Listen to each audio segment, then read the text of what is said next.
नमस्कार, मैं डॉक्टर मनीषा चौरडिया, राजकीय स्नातकोत्तर महाविद्यालय प्रतापगढ़ में हिंदी के एसोसिएट प्रोफेसर और कार्यवाहक प्राचार्य हूँ। आज हम मोहन राकेश द्वारा रचित आधे अधूरे नाटक की समीक्षा पढ़ेंगे। आधे अधूरे, मूल्यगत बिखराव बनाम आधुनिकता, नाट्य वस्तु और मूल संवेदना। आधे अधूरे कहने के लिए एक सामाजिक नाटक है, पर अपने ढंग का एक नया प्रयोग, और प्रयोग भी ऐसा जिसके हर पात्र में एक अधूरापन है, एक रिक्तता है, पर पूर्णता की चाह सबको है। कहीं कहा भी गया है कि ब्रह्म ही पूर्ण है, परमात्मा ही संपूर्ण है, बाकी सब कुछ अपूर्ण। परंतु राकेश ने जिन पात्रों की सृष्टि इस नाटक के माध्यम से की है, वे आधे भी हैं और अधूरे भी। यह आधुनिक युगीन परिवारों के टूटने की दर्दनाक गाथा है, विशेषकर आज के मध्यम वर्ग की या निम्न वर्ग की। आज के जीवन में नारी या पुरुष को जिन जटिलताओं का सामना करना पड़ता है अथवा उलझी हुई मन स्थितियों में जैसा जीवन जिया जाता है, कुछ वैसा ही चित्र राकेश जी ने यहाँ प्रस्तुत किया है। आज व्यक्ति टूट रहा है, परिवार टूट रहे हैं, व्यक्ति व्यक्ति में खोखलापन आता जा रहा है। जीवन एक ऐसी पहेली बन गया है जिसका कोई समाधान नहीं दिखाई देता। मानवीय विसंगतियां, स्त्री पुरुष के बीच बढ़ते तनाव और परिस्थितियां आधे अधूरे को पढ़ते हुए लगता है कि सारा नाटक कड़वे यथार्थ की लपेट में आ गया है। हर कोई कड़वे घूंट पीने के लिए अभिशप्त है, चाहे नाटक की नायिका सावित्री हो या तरह तरह के भेष बदलने वाला महेंद्र नाथ। उसकी कोई विशेष पहचान भी नहीं, क्योंकि उसमें कोई असामान्य गुण नहीं। शायद इसीलिए राकेश ने काले सूट वाला आदमी पुरुष 1, पुरुष 2, पुरुष 3, पुरुष 4 जैसे नामों को पुकारा। इस प्रकार एक व्यक्ति को 4 अलग अलग भूमिका देकर नाटक की संवेदना को उभारने का प्रयास किया गया। यदि यह 4 व्यक्तियों द्वारा ये भूमिका निभाई जाती तो यह आधे अधूरे नहीं कहलाता। स्पष्ट है कि अधूरेपन का एहसास पात्रों के नामों से भी दिखाई देता है। सावित्री भी आज के युग की सावित्री है। वह कोई सत्यवान की पत्री नहीं है जो मृत सत्यवान को जीवित करने के लिए यमराज के द्वार पर अड़ी रही। वह एक ऐसी सावित्री है जो पली तो है भारतीय संस्कृति पर नगरों महानगरों की कृत्रिमता और आधुनिक सभ्यता के प्रभाव ने उसके जीवन की स्वाभाविकता को नष्ट कर दिया है। इसी परिस्थिति जन्य बदलाव कहें या मूल्यों में आए परिवर्तन का नाम, कोई विशेष फर्क नहीं पड़ता। परंतु इतना निश्चित है कि आधुनिक व्यक्ति के यथार्थ को या भोगे हुए यथार्थ को एक निर्मम सच्चाई के साथ आधे अधूरे में उबारा गया है। अधूरेपन का एहसास ही आज के जीवन की सच्चाई है। कहीं अहम ब्रह्मास्मि कहकर मनुष्य में ब्रह्म को देखने की बात कही गई, तो कहीं भोगे हुए यथार्थ को एक निर्मम सच्चाई के रूप में। कभी टॉलस्टॉय जैसे युग पुरुष को मनुष्य में देवता दिखाई दिया। निश्चय ने महामानव की बात कही, पर समय के चक्र ने इन सारी अवधारणाओं को बदल कर रख दिया। सचमुच समय की महत्ता को अस्वीकार नहीं किया जा सकता, परंतु जिस मानव को आकाशीय ऊंचाइयों को देखने की कल्पना थी, वही मानव समय के विषैले डंक के कारण नीचे की ओर गिरता दिखाई देता है। उसकी मानसिकता, उसका अधूरेपन का एहसास, यह सब कुछ अपने अपने युग की ही तो देन है। कहा जाता है कि अपेक्षाएं जब अत्यधिक होती हैं और स्थितियां उसके विपरीत, तो व्यक्ति परिस्थितियों के दबाव में ऐसा घुटता पिसता चला जाता है। लगातार बढ़ता असंतोष उसके जीवन में एक ऐसे अभाव को जन्म ले लेता है जिसे अधूरापन कहा जाता है। यह अधूरापन ही आज के मानव की नियति जान पड़ता है। नाट्य वस्तु, आषाढ़ का एक दिन और लहरों के राजहंस, ये दोनों ऐतिहासिक एवं रोमानी धरातल पर लिखे गए नाटकों से हटकर बिल्कुल अलग किस्म का हिंदी जगत का प्रयोगधर्मी नाटक राकेश जी ने प्रस्तुत किया। आधे अधूरे 1961 में न कोई विशेष रोमानी भाव है, न कल्पना विचार है, बल्कि प्रस्तुत कृति में स्वाधीनता प्राप्ति के दौरान तेजी से बदलते हुए युग को मद्देनजर रखते हुए आज के तनावपूर्ण संबंधों में आए दरारों को प्रस्तुत करने का एक सफल प्रयास है। वर्तमान युगीन संत्रास एवं त्रासदी से गुजरते हुए व्यक्ति की भावना को नाटककार ने वाणी प्रदान की है।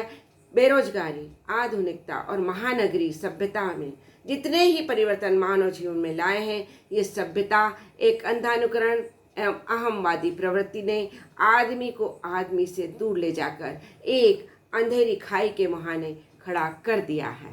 सपनों में जीता व्यक्ति और उसकी चाहत, हर आदमी का एक सुंदर सलोना सपना होता है, एक हंसता खेलता परिवार, सुंदर पर घर कौन नहीं चाहता, उसके लिए वो क्या क्या नहीं करता। पर जब सपना टूटकर बिखर जाता है तो उसका दुख चरम सीमा बनकर निखरता है। इस घर की तलाश ही आदमी को आदमी बनाती है। आदमी दिन भर मेहनत करके थक हार जाता है तो उसी विश्वास की आवश्यकता होती है। सब कामों से थक कर अपने घर पहुंचने के लिए उत्सुक रहता है। घर की याद उसे सताने लगती है। उसे लगता है कि उसका घर आंगन उसे अपनी गोद में सुलाकर दुलार दे, उसके तन मन की थकान दूर कर दे। राकेश को भी ऐसे ही घर की इच्छा सदाती रही। उसी की तलाश में उन्होंने अपना जीवन दांव पर लगा दिया ताकि एक नींव का निर्माण फिर कर सकें। एक जगह उन्होंने स्वयं स्वीकार भी किया, क्या तुम मेरे लिए एक ऐसा घर बना सकोगी जो मेरे लिए, सिर्फ मेरे लिए अनुकूल हो। मैं बहुत ही दुखी आदमी हूँ अन्ना, एक बहुत ही थका हुआ आदमी हूँ। मैं चाहता हूँ कि मुझे अब तुम संभाल लो और मुझे और मेरे घर को। परंतु व्यक्ति का हर सपना सच नहीं होता। सपनों में जीने की उसकी चाहत उसे जीने के लिए विवश अवश्य कर देती है। मुखौटों और टकराहटों की दुनिया में से विवश व्यक्ति का दृष्टिकोण। आधे अधूरी की कहानी किसी एक परिवार की कहानी नहीं, अपितु वह समूचे जनमानस की कहानी है।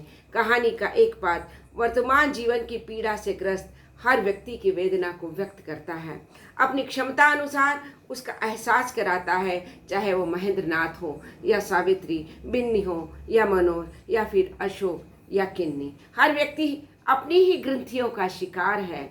शिवजीत, जुनेजा, सिंघानिया जैसे लाखों लोग आज अपने असली चेहरा छिपाए इस दलदल में हंस धसते जा रहे हैं। सबका चेहरा एक जैसा है, पर मुखौटों की दुनिया में सब अजनबी बन जाते हैं और एक दूसरे से छिपते रहते हैं। कोई एक व्यक्ति अपना किरदार ठीक से नहीं निभा पाता। इसी कारण आपसी संबंधों में तनाव और टकराहट की स्थिति उत्पन्न हो जाती है। कोई किसी को समझने की कोशिश ही नहीं करता, बस एक दूसरे से साधारण सी बात पर उखड़ जाते हैं। प्रस्तुत नाटक के पति और पत्नी महेंद्रनाथ और सावित्री इसी दौर से गुजरते पात्र हैं। दोनों में किसी न किसी बात को लेकर सदा ही नोकझोंक होती है। सावित्री कहती भी है, तो पता नहीं और क्या बर्बादी हुई होती जो 2 रोटी आज मिल जाती, मेरी नौकरी से वह भी न मिल पाती, लड़की भी घर में रहकर बूढ़ा जाती। पर यह न सोचा होता किसी ने कि महेंद्रनाथ अपनी पत्नी को समझाने में असफल है और पति की भूमिका निभाने में बेहद ही कमजोर। वह केवल अपनी ही धुन में, अपनों में कटता जा रहा है। बच्चों के प्रति भी वह कोई उत्तरदायित्व नहीं निभाता। मेरे विचार से आधुनिकता का अभिशाप बेरोजगारी से ग्रस्त व्यक्ति इसी तरह अपने परिवार से पेश आता है, जो उसकी विवशता और जीवन जीने की शैली और दृष्टि बन जाती है। नाटककार ने यहाँ इसी स्थिति को चित्रित किया है। परंपराओं और बंधनों के बीच पिसता व्यक्ति आज अनेक परंपराओं और बंधनों को अस्वीकार करता जा रहा है। अनेक संस्कारों को भुलाया जा रहा है। विवाह जैसे पवित्र बंधन को, उसकी पवित्रता को भी नज़रअंदाज कर भुलाया जा रहा है। माना कि सावित्री और उसकी बेटी बिन्नी भी अपने वैवाहिक जीवन से खुश नहीं है। वह इस सुख की तलाश किसी बाहर के व्यक्ति में करना चाहती है, पर क्या उसे वह सुख मिलता है? भारतीय नारी में इस प्रकार का परिवर्तन आना कोई आश्चर्य की बात नहीं। वह आज तक पति को अपना सर्वस्व मानकर पूजती रही, 7 जन्मों तक उसी पति की पत्नी बनने की कामना करती रही, पर आज वो अपने अस्तित्व को साबित करना चाहती है। और क्यों न करे, उसकी भी अपनी भावना है, कुछ सपने हैं, पर जब वो इसे पूरा नहीं कर पाती है तो छटपटाती है। क्या वह सिर पलकती रहे, मायूस होकर पति की मारपीट सहती रहे? वह इन सबसे लड़ना चाहती है। जब वह अपने घर की आर्थिक स्थिति को संभालने के लिए, अभाव की पूर्ति के लिए नौकरी कर सकती है, धूप झेल सकती है, तो क्या वह अपने पति के अत्याचारों को विरोध नहीं कर सकती? कहीं कहा गया है, अबला नारी जीवन हाय तुम्हारी यही कहानी, आंचल में है दूध और आंखों में है पानी। ऐसी अबला नारी का युग बीत गया। अब नारी अब सबला बन गई है। अब दुखों का सामना वह खुद कर सकती है। निर्णय लेने की क्षमता उसमें आ गई है। उसमें परिवर्तन सहजता से नहीं आया। इस परिवर्तन के लिए एक लंबा समय उसे काटना पड़ा।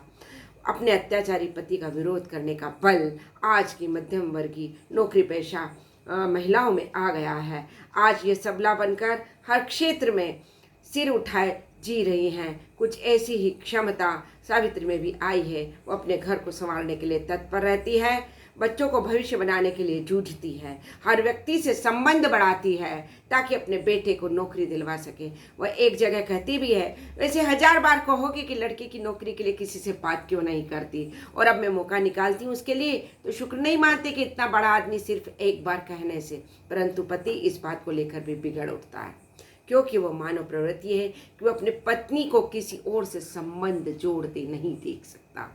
पुरुष प्रधान संस्कृति तथा कागजी स्त्री पुरुष समानता।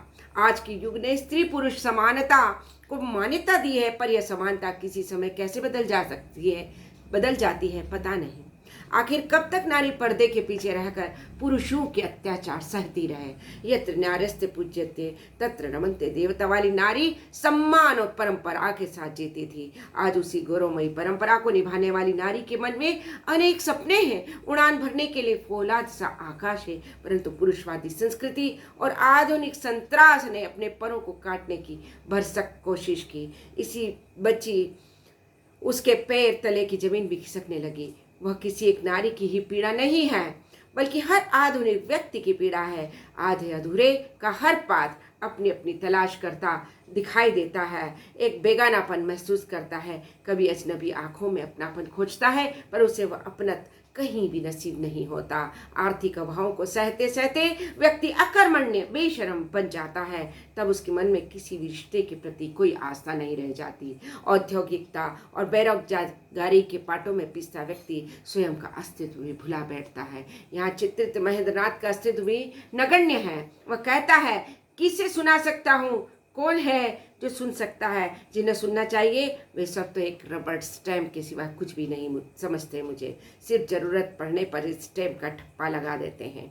इस प्रकार महेंद्रनाथ का कोई अस्तित्व किसी रूप में कोई स्वीकार नहीं कर पाता। यह केवल महेंद्रनाथ के साथ नहीं हो रहा, ऐसा नहीं। मेरे विचार से आज के युग के हर व्यक्ति की यही पीड़ा है, जो पत्नी की कमाई पर जीता है, वो स्वयं अकर्मण्य रहता है, सब पैसे के पीछे दौड़ रहे हैं। जो इस दौड़ में शामिल नहीं हो पाता वह हर किसी से नकारा जाता है।